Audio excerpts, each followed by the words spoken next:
I'm going to start by just sort of introducing myself. So my name is Nuno de Souza. I'm the current operations manager for the Dyslexia Association of London.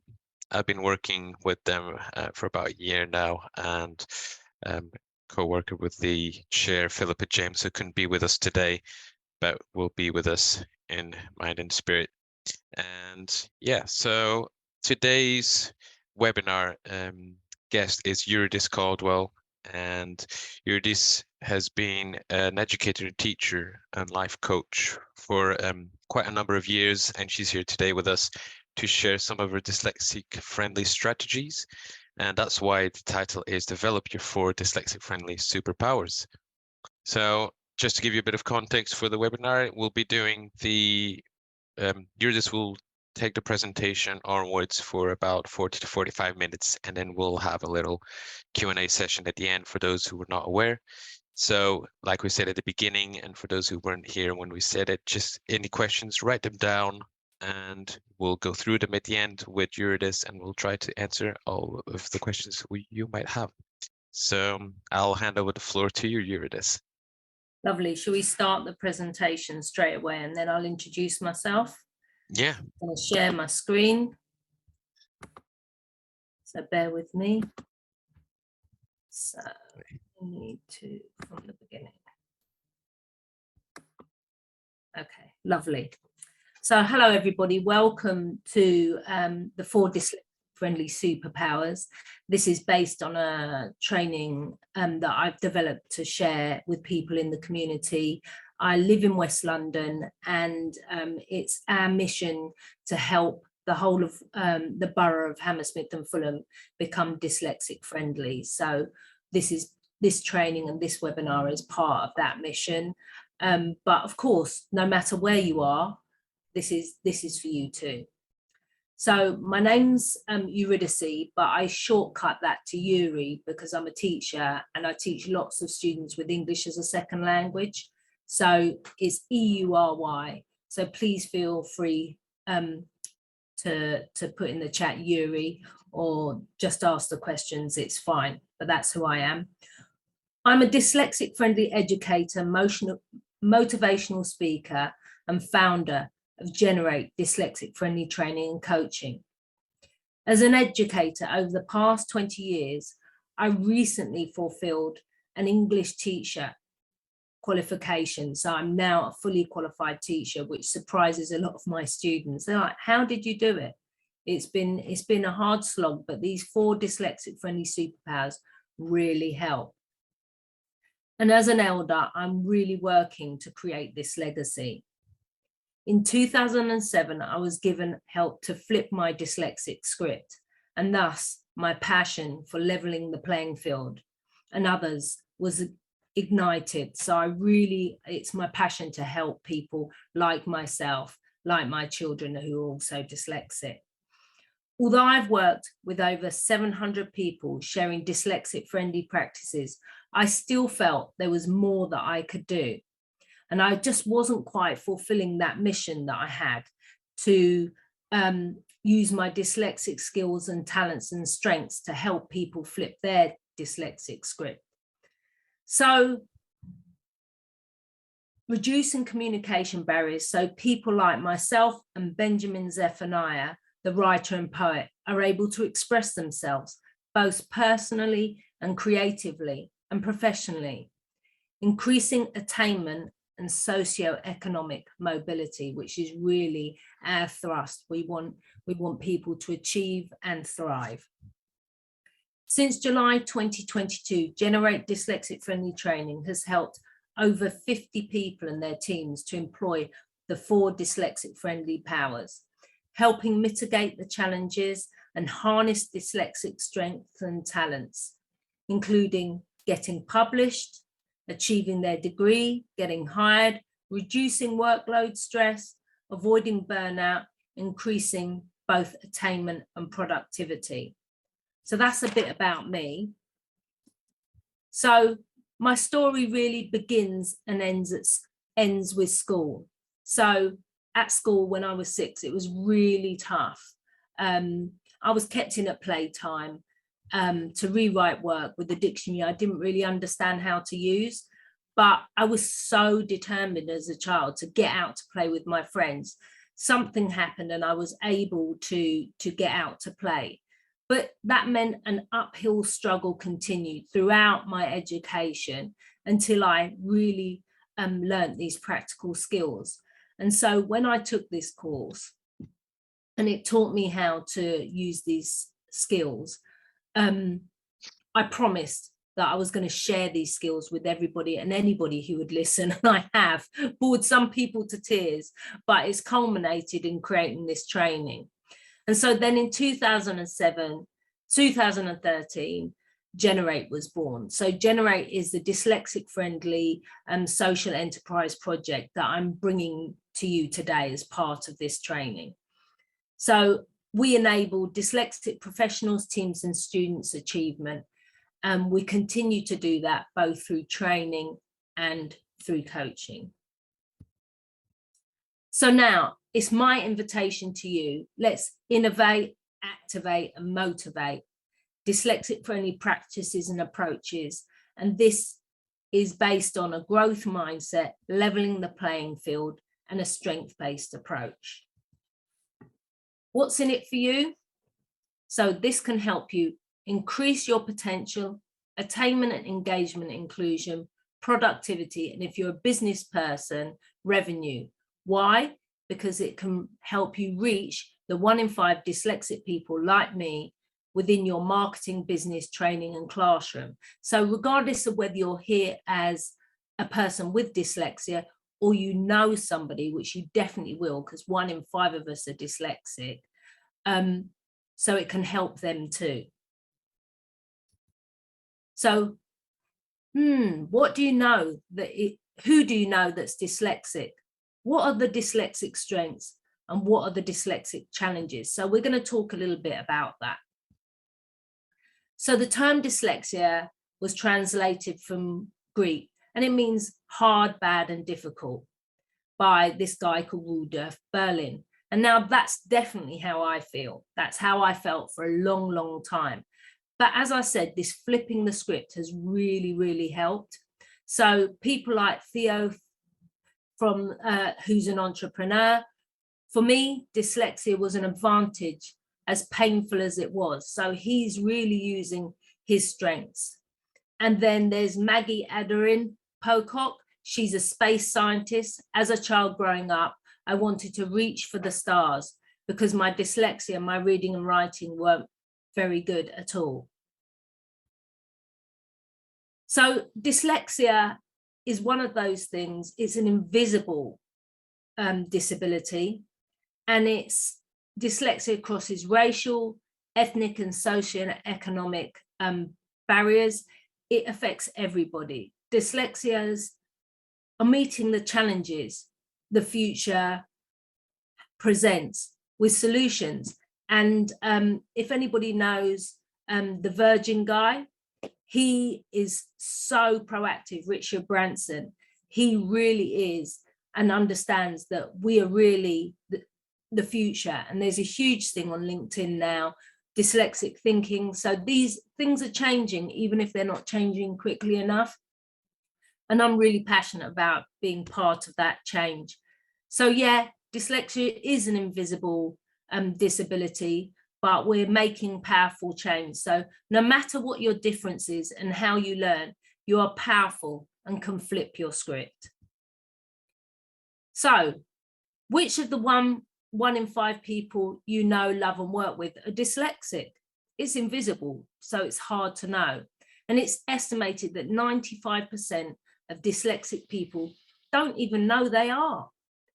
So how are we going to include and communicate with this hidden dyslexic 20%? So that's me. I want to be included. People like Benjamin Zephaniah, Octavia Spencer, who's an amazing actor.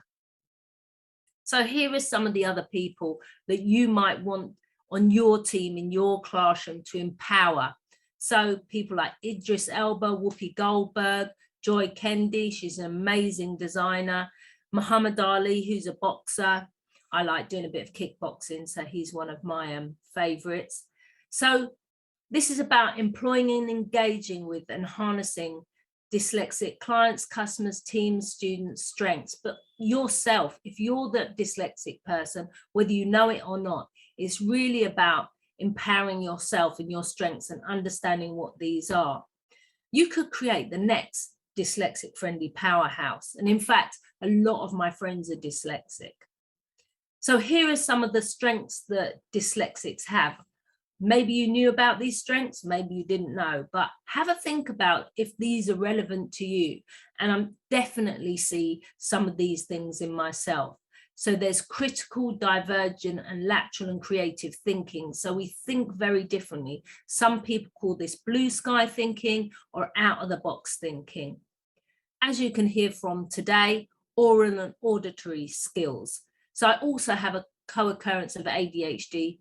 So I love to talk. It's one of my things. So I've channeled that strength into a profession that really does work for me. So creative, practical, and artistic skills, that allows me personally to be creative when I'm creating PowerPoints and stuff like this for you guys today. Enterprising and entrepreneurial skills, that's what helped me create Generate. Interpersonal skills, so one of my skills is really helping people to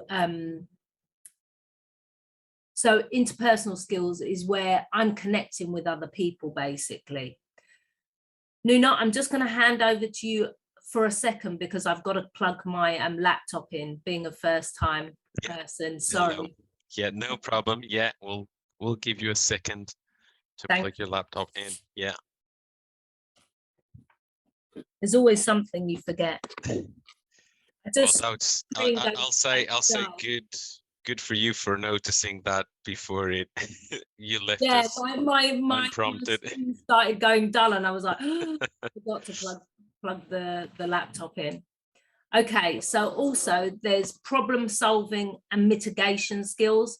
So this is where you come into a place and you can see the problems, or you're in a meeting and you think, oh, you could do this and this and this and this, or you're trying to create something. You're like, oh yeah, I've got loads of ideas. And it's really interesting whenever you're in a room and a group of people that are dyslexic. So I go to the Dyslexic London meeting of dyslexics that's held in Piccadilly, and it's really interesting. That's one of the common things that always comes up, that we're full of ideas and we're really good at solving problems. So then also connected to that is connecting, interlinking complex patterns. So you might see things that connect where other people don't see it. And you don't know that that's an amazing skill because you just do it naturally. It's naturally part of who you are. But actually, if you get in the room with what's called neurotypical, which means that they're not dyslexic, they don't have a specific learning style, then you might begin to see yourself in a slightly different light, where you do have all these skills, and actually other people find these things much harder and are not natural. So then here's some statistics. I like to throw some statistics in. So 40% of the world's self-made millionaires are dyslexic. So it's really worth having dyslexia, basically. And Kate Griggs from Made from Dyslexia is amazing. If you're on LinkedIn, please look her up. She's written an amazing book as well. She's a real powerhouse and she's really creating a difference. Then UK entrepreneurs are 5 times more likely to have dyslexia than the average UK citizen. And guess what? 1 in 2 people in NASA are dyslexic. They love it. And actually, there's a university in America and they've claimed dyslexia for themselves. They call it their disease. So it's quite funny.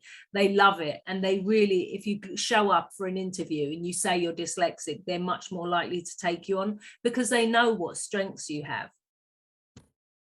Dyslexic minds have exactly the skills we need for the workforce of tomorrow. As I said, Richard Branson, our guy from Virgin.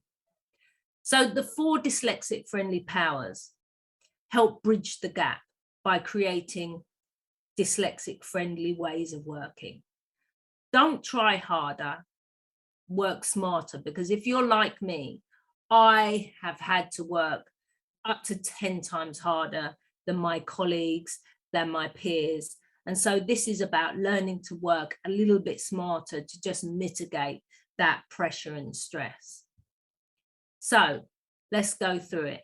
So the fourth dyslexic friendly power is an approach, harnessing your people power. The third power is an attitude. It's a strength-based approach.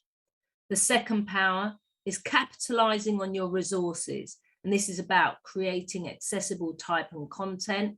And the first power is creating a productive environment. Now you'll see as we go through these are all very interlinked. So here we go. The fourth power, harnessing your people power. These are the teams you work with, the students, the dyslexic people that are in those. So whether you're dyslexic yourself, whether you're young and you have parents or brothers or family members, whether you're at work with teams, colleagues, whether you work in an educational environment or you're an educator, this means that you can really harness these people's powers. And you can see here in our team, our dyslexic person is right at the top there with a green background. Sharing and cascading dyslexic friendly practices. Use the each one teach one approach to help mitigate dyslexic challenges. And this is an African American proverb. Harnessing and capitalizing on potential profit and productivity of the 20% of dyslexic people. So you can imagine if you've got a team, a community of people that know how to apply these dyslexic friendly powers, they can help mitigate. And because so many people don't know they're dyslexic, what I find is when I'm at work or when I'm in the classroom and I have my yellow printouts like I've got here with some of my notes on, people say, why is yours on yellow? And then I say to them, well, I have it on a pastel color background because for me it's easier to read. So we'll talk about that a little bit more as we're going on, but it's about harnessing these people that are in your settings, wherever you are, to work for you and work with you, creating these collaborators, you know, really creating champions. So the third dyslexic friendly power is based around attitude, and this is a strength-based approach. This means we're looking at people's strengths, we're harnessing their powers, and we're not employing a deficit model. We're much more talking about seeing people for the best that they can be and utilizing these skills. So harnessing and capitalizing on your team, students and clients and the potential customers, because if you don't know that people have got these strengths, skills and talents, then you're not going to use them, and then they're not going to work for you. So you can imagine if I'm a business and my approach isn't dyslexic friendly, I've got a barrier between myself and anybody who's dyslexic.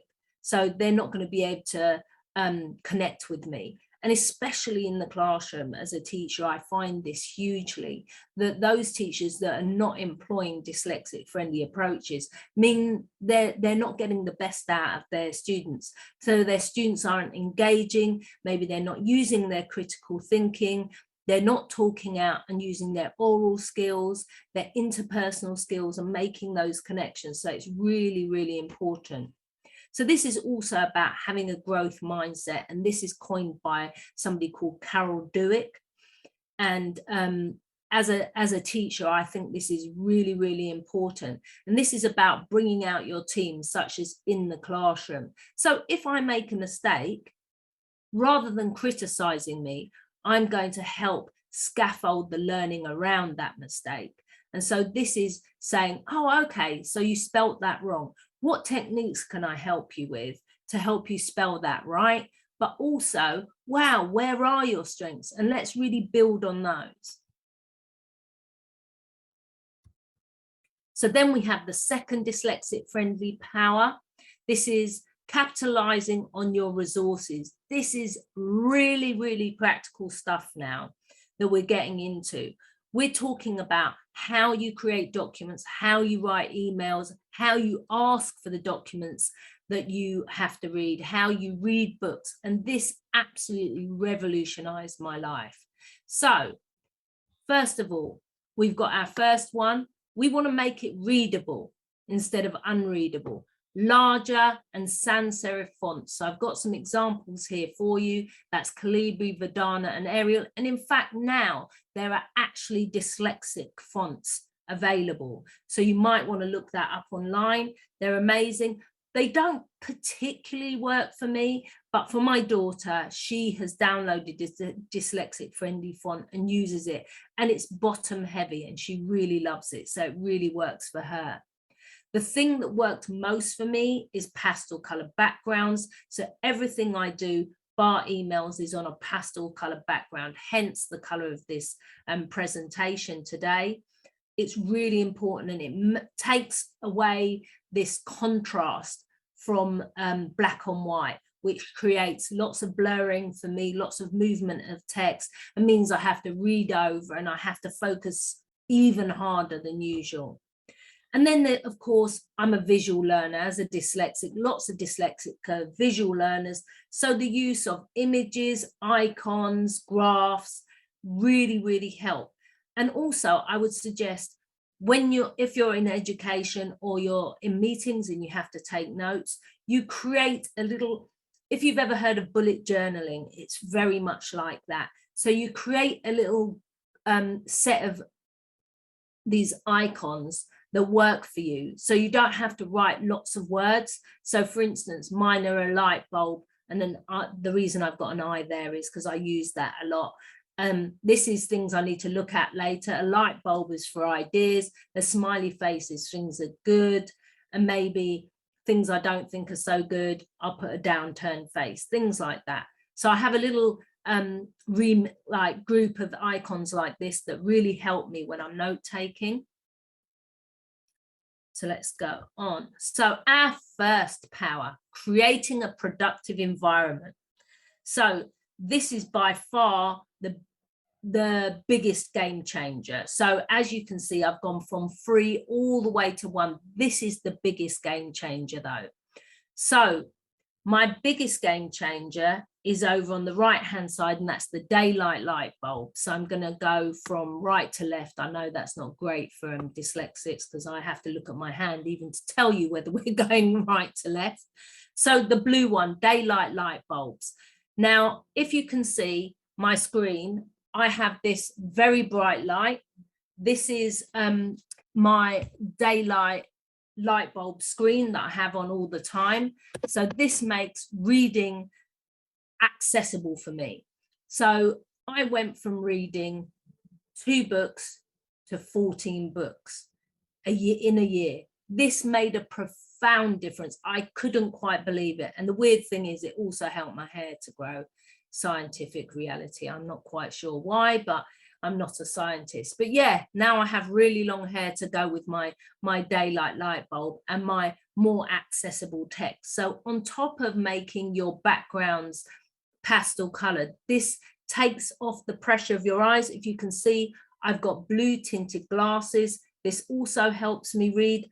Just from Specsavers, when I went to order my glasses, I asked them to put a blue tint. Cost me about 20 quid, but it makes a big difference because that means when I'm out and about and I am reading and maybe it's not on pastel colored backgrounds, or I'm just in the street, I can pop my glasses on and the text is more accessible, especially when I'm out and about. I find when I'm going to galleries, I'm very creative. I love going to galleries. So when I'm reading the text in galleries, it's great to have my glasses on because it makes me more accessible, and it means I don't get tired. Because what happens under normal daylight and on that black and white text, your eyes are having to work really hard. So a tungsten light, which is the normal light you have in your house, only gives you 30% spectrum of light. So your eyes are having to make up that 70%. You're having to work so much harder and you're getting eye fatigue. So the daylight light bulb is something that I really suggest you buy. And there's some tips on where to access those at the end of the presentation that will be made available. So then the image-based identification tools. So if you have a look on the over on the side, there's this color labeling. So what I do when I work with clients that are doing organization is I make sure that they create these icons for quick and easy identification along with color. So it's really important that you use these. And I also use something called color coding. So I've done in-work support for people with dyslexia, and this is all drawn from that in-work support that I provided many years ago. So becoming inclusive, alert, productive, and increasing accessibility instead of tired, drowsy, and disorganized is really important for me. And I think it probably will make a profound difference for you as well. So the 4 dyslexic friendly powers. So what we're creating here is dyslexic friendly attitudes, approaches, resources, and environments. We want content to be readable. We want resources to be inclusive. We want to be productive, and we want to help mitigate the challenges that dyslexia has so we can shine in our true talents and these powers. 20% potential increase in power, equity, and profit, custom productivity, innovation, motivation, and attainment.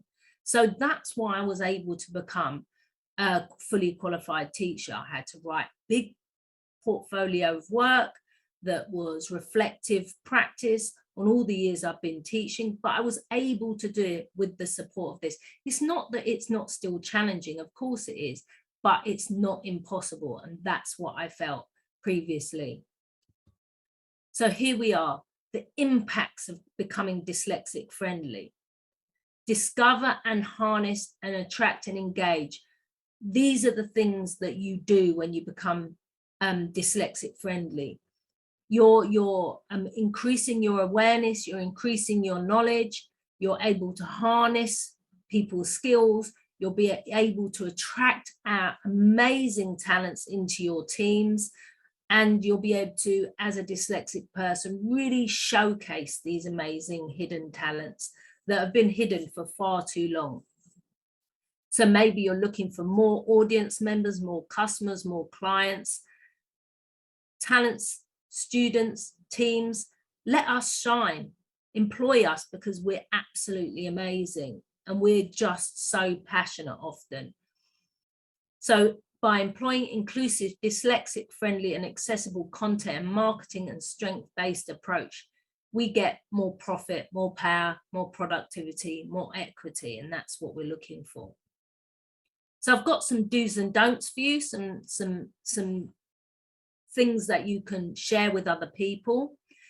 And what we want is we do want to innovate, activate, and motivate your people power, your productive environment, and your accessible content for attainment, innovation, reach, and revenue. Don't waste your marketing and content by making it black and white text, because it's not accessible. That means this is a barrier for 20% of your people that you're trying to market to or you're trying to approach. Even if you're sending out a letter, just have a think about it. Don't waste your time, because if you're sending out information that's inaccessible, really you're wasting your time. And don't waste your resources. Don't buy white paper. Just add a little bit more to your budget. It's not even really that much. It's so affordable. So low value and impact, less custom, less profit, and less innovation. Doesn't make sense, does it? Small investment that pays big dividends. That's what we want. And that's including personally. This was a small investment for me to buy daylight light bulbs, to buy this little lamp that I've got on my table that I use, which is very portable actually. I can take that around with me, although I've made loads of people buy them, so I don't need to take it around with me so much. It's great. I go to friends' house and they're like, do you want your daylight lamp? I've been using it. Let me go and get it for you. So this is good for neurodiverse people who are dyslexic, but it's also good for neurotypical people, because as we know, 90% of them may not even know they're dyslexic, but we all have eyes, we all need to be able to read, so this helps them too. So become the change, become dyslexic friendly. The change starts with us, so we need to change. So I'm inviting you, innovate and ask one question. So you can ask that question in the chat. If you've got more than one, that's brilliant. Activate and implement 2 dyslexic friendly resources. So think about which 2 resources you want to implement. Maybe you're due for a new pair of glasses and you're going to get blue ones like I did. Or maybe you're going to, instead of buying white paper for your printer, you're going to buy one with a color on it. Go with your feeling of that. If you're going to buy color, choose the one that you like. But very simply, you can just get an overlay to read your books and make sure you're reading books in daylight by the window. If you're in an office, just say to a colleague like I did, can I swap chairs with you and sit by the window, because this makes a difference to me. And that means I'll be a more valuable member of the team if you let me do that. And the third thing, motivate and share to 3 people, telling your learning within 24 to 48 hours. The more we reflect, the more we share, and the faster we do that, the more we remember. So please share this with 3 people. Have a think about who those 3 people might be. It might be a friend, it might be a trusted colleague, it might be a manager. I'm very, very lucky. I'm now in a job where my manager is very receptive, so it's really good. So the generate invitation. Innovate ideas to increase social economic prosperity. Activate yourself to book yourself a professional consultation. Motivate your dyslexic friendly champions. So these are your friends, people in your network. So Generate does offer a free consultation to help you discuss what you might need going forward. I don't have any slots for coaching at the moment, but I do have training slots. So if you want to come to the full training, please contact Nuno. So here we go. Innovate, activate, and motivate your dyslexic-friendly actions. So again, use dyslexic-friendly resources and strategies. Be a dyslexic-friendly champion for yourself and others. Create a dyslexic-friendly environment. So you can just go and get some highlighters. You can buy highlighters from somewhere like Wilko's. They have them in different colors. Go around highlighting things, decide on what your colors are, what your color code's going to be. Have a strength-based approach and use a growth mindset. So this is the time where we're opening it up to ask any questions.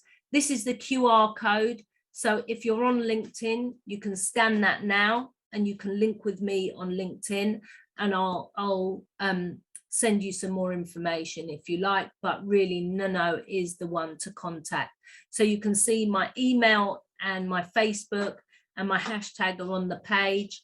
The truth is I get email overload, so I'd much rather you contacted me via Facebook, or my first point of call really with the QR code is LinkedIn. That's where I'm most visible.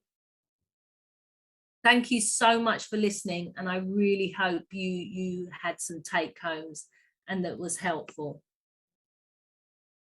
Thank you so much, Yuri. Really, really well done with the presentation. I think there's a lot of good information and resources here to take home with you. And as I was saying, there are some of the resources. Yes, amazing. So I'll leave those on the screen for a little bit in case anybody wants to scan the QR codes. Yeah, I appreciate that, Yuri. Yeah, thanks again. That was really, really thorough and informative. Really appreciate some really great techniques and strategies there. And yeah, so we're opening the floor now to questions. So we've got a couple of questions in already. So any questions as well, just type them on the chat or send them over through the Q&A tab. And I'm going to start addressing the first question, which comes from Dwayne, Gail. is it? But I have, oh, Dwayne, maybe. I have one from Dwayne. Are there any strategies I can use to improve Yes, my organization? yes, that's the one. Yeah. So, Dwayne, what I would say is really those color coding is really key. So, for instance, I did some organization for an artist recently. So we had to decide on the color code for everything that was in her studio, from tools. So we had one color for tools, one color for her admin, one color for her finances, one color for her resources, another color for her student stuff. And once you've got that color code, so what I would suggest is you go and find things in the colors you like first. So maybe 5 or 6 colors. So find the colors first, match the colors, and then apply those colors to the things that you want to organize, because it's much harder to do it the other way around. So go and find highlighter pens, go and find paper, go and find, I mean, once you've got highlighters, you can highlight anything. So it's really good. So sticky labels and highlighter pens are the 2 resources I really suggest. Putting things into files. And also, if you can think of, so finances, what, you know, you have an icon that means finances to you. So we had a pound sign, and then everything with a pound sign, she knows that's to do with finances. Mm-hmm. So yeah, that's what I would say. I've had a huge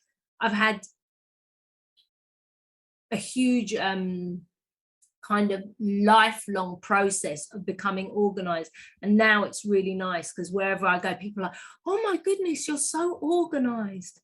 And again, on a computer as well, what I would suggest is the same thing, that you color code things if you can. I know that Apple are far better at color coding than Android and you know what I've got. So yeah, definitely use those skills. Yeah.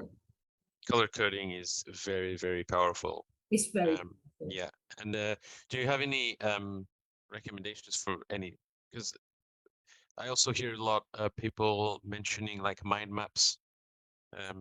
So there's a couple of really good assistive technology mind mapping tools, but apparently my daughter says there's some free online. So do have a look online. But I used to use, I think it was called Inspire, but apparently that's really outdated and there's a much better version. So as soon as I've been trained on that, which hopefully will happen in the next couple of months, I'll definitely come back to you and let you know about that, and I'll let everybody know that was in attendance today. Yeah, we'll see if in the meantime if we can find some that are recommended. I'll put these up as well on our website on the definitely. webinars page. Yep, so people can access them. I've got another question. So it was from a Gail who was saying that they have issues with fluorescent lights, and are the daylight lights different to them and easier on the eyes? Completely different. Daylight light bulbs. So this is my it's very bright. So a lot of people at first think that, oh, this is too bright, it's going to disturb me. But actually, as you work, it's so much calmer. It's completely. So when I'm talking about the tungsten light, I am talking about fluorescent light as well. And I'm really not surprised that that's a struggle, because it's a real struggle for me as well. So I can take this to work, but actually Access to Work, I'm just waiting for them to come in, and they're going to provide me with one as well. So if you are working somewhere, you can ask for that from Access to Work, and it's free to you. So Great, thanks, Yuri. We there's another question from Beverly. If Beverly's asking if you have any material strategies for learning how to drive. How to drive? How to drive, yes. So one thing I would say is definitely on your hands, write an L and an R. So if you're anything like me, I don't know my left to my right. My left hand makes an L shape. So I tell all my students that this is an L shape, but I've actually written L and R on pens when I'm learning to drive, because otherwise when my instructor says turn left, I'm panicking, and then anything he says after that, my brain shuts down. So I think that's my biggest take home. Also, I would suggest doing some online practice, but also if you're doing the theory test, please let them know that you need extra time. And you can take somebody with you to read the questions. So I have been with my daughter. I went with my ex-husband to read out questions. I don't know how accessible they are now. I haven't done it for a while, but they were really receptive, because you're not there giving answers, and there is somebody there to check that you're not doing that. But yeah, I would, and practice, practice, practice. Give yourself, don't set yourself up to fail. If you're anything like me, I try to fit too much into too short a time. So give yourself lots and lots of time to practice. And I think that's probably, and actually, I read something brilliant today, and it's so true.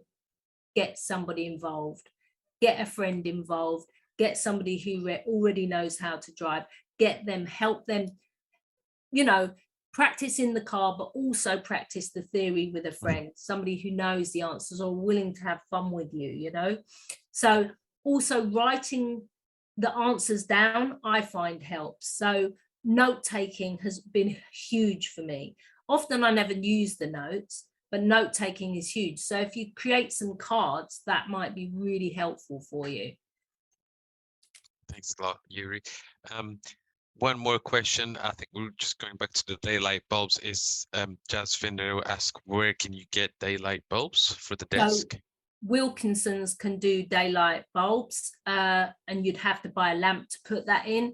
I bought this lamp from, it was a random buy actually. Lidl had them, so keep an eye out on that weird aisle that sells all bits and bobs in Lidl, because they had them. That's where I bought this lamp. I bought one from my daughter as well. So they get these kind of things in off and on, but you might not know when. But I guess maybe you can message them and ask them when they're going to get them back in. So yeah, and it was £17.99, so it didn't break the bank. But yeah, daylight light bulbs from Wilko's, but also if you've got a light shop in your high street. So I find that's where I've been buying my daylight light bulbs from. Lovely, thank you. Got a few more questions coming in as well. So Sophia Martin says that she doesn't struggle with ideas, but struggles with the writing and with the structure of sentences and paragraphs, but it's mainly because of her poor working memory. Do you have any tips or ideas? As an English teacher, I teach lots of students with English as a second language, and I've had this problem all my life, actually, the structuring of sentences and the structuring of work. What I would say is give yourself a lot of time to do it, but also find a routine that works for you. So I find that I'm often writing a lot of the same stuff over and over again. So once I've got the sentence starters that I like to use, I use them over and over again. It's quite repetitive, but it cuts down time of you having to try and think, oh, how am I going to start this sentence? Oh, does that make sense? Is it in the right order? So that is really useful. Yeah. Copy and pasting other people's stuff, really helpful. So you can kind of change the middle content, maybe the adjectives and stuff, you can change that, but it's really helpful. So what I'm really saying to kind of consolidate what I've just said is create templates for yourself.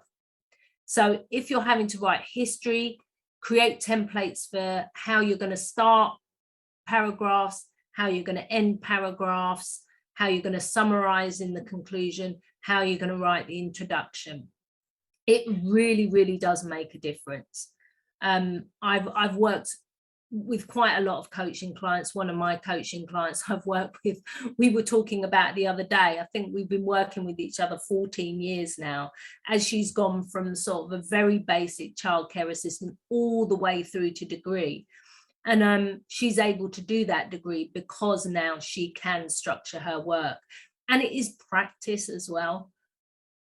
Yeah, that's really, really great suggestions. I would also add that if if you say that sometimes you struggle with structures and paragraphs, and sometimes just writing it down, like you were saying, just write it down, whatever's coming to you at that moment, just write it down, even if it doesn't make, you know, perfect sense or the structure isn't perfect, just write it down, because you can always revisit that, or you can always, you know, ask someone's help to sort of read through your idea and help you restructure it. So, but at least you will have written down what you wanted to write, and not forgotten about it, because then you're thinking about all the concepts and the structures and paragraph. So just think about that. We have another question from Oliver, who says he has a light for a SADS. How does it help us read to have a light shining at us? So Yeah. what it does is it prevents you getting tired when you're reading. So if you're anything like me, I get very tired very quickly. As soon as I open the book and I've read a paragraph, I'm absolutely exhausted. So taking the eye fatigue out of that means that you're more likely to be able to focus. With the added, with your glasses or an overlay, that adds to that, so you're not got that contrast. And also, so the three things I say about reading: read in daylight or with the daylight light bulb, always have an overlay or glasses or a pastel color background, and always track. So that means reading with a ruler and going down the page, or reading with your finger if you're too embarrassed to use a ruler. A lot of my students are, so they just track with their finger going along the page. And that way, if you get distracted, you can put like a little post-it note or something where you were, and you don't have to start right at the beginning again. So those are my three tips for reading. Somebody said, what do you think about, Michelle said, what do you think about read aloud options in browsers? Yes, that's going to be the next one. Yeah, love them. I love them. If you've got a good one, please pop it in the chat.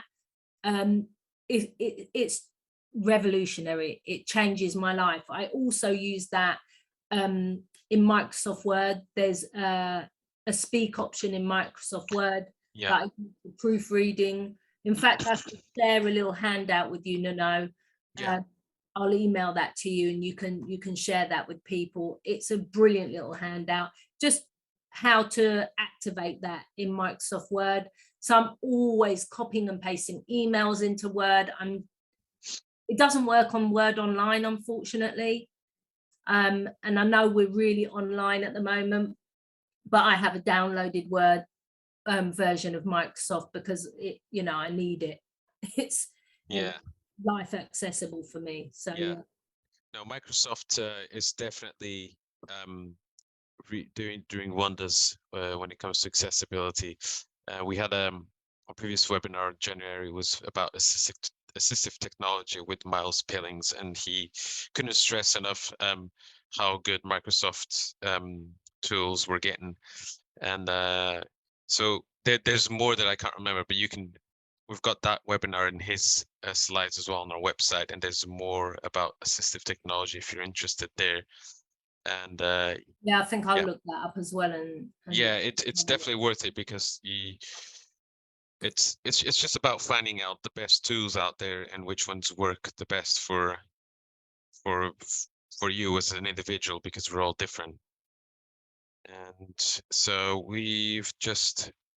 So somebody said, can I show my lamp again? So it's just go for it. Like an oblong box like this. And the light is really bright. And it's a bit like a light box. If anybody's an artist, it's basically a version of a light box, but it stands up. Yeah. So I've got Dwayne, who had a question as well. So Dwayne is saying he is going to have an interview soon, and if there's any tips that we would be willing to give him to prepare for the interview as a dyslexic person. What I would say, Dean, is research. I'm an employability coach as well, so this is half dyslexic, half employability coach kind of hat on. So what I would say is research and preparation are key for a dyslexic person. preparation and planning. Definitely go before the interview to where you need to be, so you can track out the route, because I can tell you, if you're anything like me, you are bound to get lost. Head out half an hour before you need to head out, so that way you're calm and chilled on the way to the interview, or more calm and chilled on the way to the interview. You're not panicking if a bus is a bit late, if there is a delay. Make sure you've got the contact details of the people you're going to see very visibly. What I do is create a little folder, print my CV or the application form, cover letter. I have a list of questions I want to ask, but also remember that you have huge skills you're bringing to the table. Now, it's up to you whether you say whether you're dyslexic or not, but remember, you do have these amazing skills that you bring to the table. So put that first and foremost. Remember that you're a talent, you're a powerhouse, and really allow that to shine. Thanks a lot, Yuri. So let me have a look. There's quite a few questions popped in at the same time. So we'll go with Oliver Vivian. So Oliver says, do you mean shine the lamp at the book you are reading as opposed to your face? No, just have it on the side, isn't it? Yeah, mine's just on the side, standing up next to my laptop. And it just means, because what it is, it affects your eyes. So it's just like any other lamp, rather than creating an environment that's tungsten, you're creating an environment that's daylight. Lovely. So now we have Isabel, who asks if you have ever used Manchester University's academic phrase bank, Yuri. No, says her students find it helpful as it gives a lot of alternative expressions. Also, they make making audio files of academic text great, as you can listen in a more relaxed environment. So that Manchester United phrase bank. Manchester University's, yeah, academic phrase bank. Lovely. Lovely. I love that sharing. Yeah, keep if you've got any resources yourself, just pop them on the chat, and I'm sure people will be happy to dive into them. Thank you so much. I love it. Yeah. Let me see. So Jasmine says he's going back to the Open University, and what kind of help can they get for their studies in October this year? Okay, so my daughter just started Open University. The first thing is, do you have an assessment? So if you don't have an assessment, a dyslexia assessment, get one, because you're going to need it. Disabled students allowance, yeah. Apply for it, and they'll need that assessment. Okay, and from there, there's a whole heap of resources on Open University that can help. My daughter hasn't found it that helpful. There are a few things on there, a bit like Manchester University, but really the disability support allowance, they're going to really help you, because they're going to provide you with time, support, all your access needs, extra time, all of that, because we need reasonable adjustments as people with dyslexia. So that's really important. There's even there's a certain amount of like a grant that they make available for you as well, if you need to purchase any sort of technology equipment, or to pay for certain softwares. Software. And that's independent of the student loan that you might get. So that's a separate grant. So if you've got the assessment done and you've got your certificate, look into the student disabled is it disabled student allowance? Yeah, DSA. Yeah. Great. Let's have a look if we've got any more questions. We've just hit 2 o'clock, so I'm going to see if we've got any more questions that we can. Wow, that time worked out fantastically, Nuno. I know the timing, it's on point. Let's see. Thanks for sharing that, by the way, Isabel, about the Manchester University. Yeah, the more resources, the better, and the more skilled we feel. Yeah, So yeah, absolutely. really important. Lovely. So if I'll give another couple of minutes to see if anyone has any questions, but so we can kind of just stand by. So I'm just gonna I think you can stop sharing your screen I now. was just wanted to just show you what Yeah, so these are the, sure. let me from current slide. So this is what Generate offers. So we offer free dyslexia friendly training and coaching and consultation. So that's like a 30-45 minute conversation. I haven't got any coaching slots at the moment, but hopefully later on in the year some will open up. But even the consultation can help signpost you to various things that are helpful if you need it above and beyond what we did today. If you feel like our training, which this webinar is based on, will be helpful, please contact Nuno, because what we're wanting to do is help businesses and organizations really become dyslexic friendly, so we can really level the playing field for more people. Yeah. So you can see we've got a 1 day, half day, 2 hour, 20 to 45 minute dyslexic keynote speech. And I offer 6 sessions of professional dyslexic friendly coaching.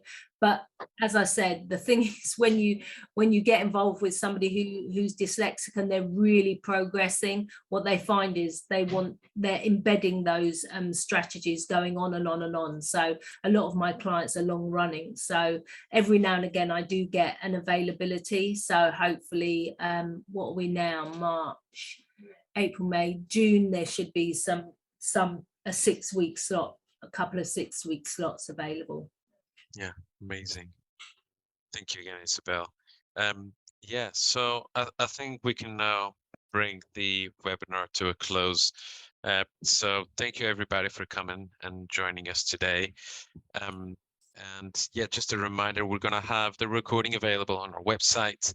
I've written the link on the chat, but I'll put it again. So it's London dyslexia.org. And if you missed the beginning of the webinar, we'll upload the webinar probably by the end of today or early next week, depending. But yeah, you can find all the slides as well attached to it, and any links that we might have shared today. And yeah, if you're interested in contacting Yuri about any training, just send me an email at nuno@dyslexialondon.org. I'll put it in the chat as well, and then I'll reach out to Yuri and she can take it from there. So come along to our meeting. There's a London Dyslexia Association meeting, yes. And that's a fabulous place to share space with other people who are dyslexic. Yeah. It's just the best experience. That my first experience of being in a room with people like myself was just so normalizing. I just felt such a sense of relief. I felt like I've found my tribe. So it is really amazing. Yeah. Thanks for pointing that out. I was going to touch on that. Yeah, we have. So for those who are based in London or not too far from London, we help hosting a dyslexia support group for adults on the second Tuesday of every month. So I believe the next one's going to be on the 11th. Yeah, on the 11th of April. And it runs, it starts at 6:30 in the evening and until 8:30, so it's a couple of hours, and it's in Piccadilly at St. James's Church. Again, if you can check our website, and we will have the next meeting information always updated there. And yeah, like you were saying, it's a great place to come in and just share and be a part of the conversation. So if you're around, please come in and come and say hi. Yeah, maybe you'll think about starting. So anybody that's not in London, so I noticed that someone said they're in Scotland. Yeah. Start your own, and I'd be happy to help in any way, as I'm sure Nuno would be. Start your own little group up there. Yeah, that is really very empowering. Yeah. Lovely. Sorry, Oliver, which link? Is it the website one? London Dyslexia. Oh, Dyslexia London. That's why it's not. My apologies. So it's London Dyslexia. I tried to be fast because, sorry about that. I tried to be super fast and I ended up writing it the other way around. So it's London Dyslexia. I wrote it again. It's Dyslexia London. There we go. That's gonna be the right one. Third one's the charm, isn't it what they say? Lovely. So yeah, so that's the website address that actually works. Again, yeah, thank you everyone. Thank you, Yuri, for You're joining me. welcome. Really, really Yeah. pleasure.